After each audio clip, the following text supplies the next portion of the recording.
MPs already are in the pockets of their governors, and they're not able to do anything.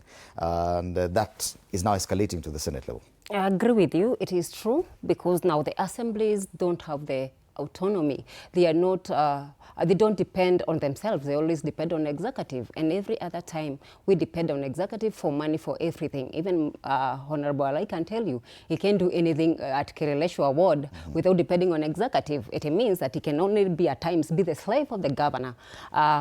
And we are looking to a point of maybe in future, the assembly need to have that power of independency, which we are lacking today by the constitution. Although there was a bill by the president, I mean, there was a executive order, which I think is not being implemented in our counties, because now the assemblies were given powers to depend on themselves. But unfortunately, you find that we still depend so much on the executive because of the money and everything. He can tell you you can't even make like an independent even bill or a policy, like directly or just a bill that is really affecting executive. He can tell you for sure you won't get development in your area.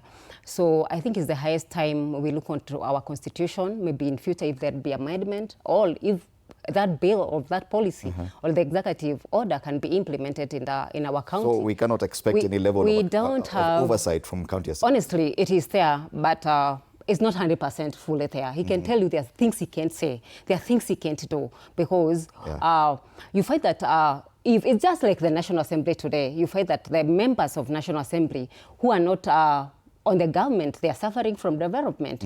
Beside the CDF that is constant, that is a certain percentage to everybody, all the other development, all favors are not going to those areas. It's the same case to MCAs. And I don't want to lie to corroborate. It is true. He knows that. Tayari mko kwa mfuko ya governors. Not really. We are not in the mfuko. You are looking at senators. He can tell you for sure. You're pointing figures at senators. But there is a weakness. There's a gap. There's a gap. You know, by the way, you saw, and in fact, you need to go to the records of when we go to the current term of our parliaments, the third term of devolution, and the first business for us was to call all the senators in this country, more than 2,000 of them, and we met at KICC, and we agreed that there are some things which you have to agree on.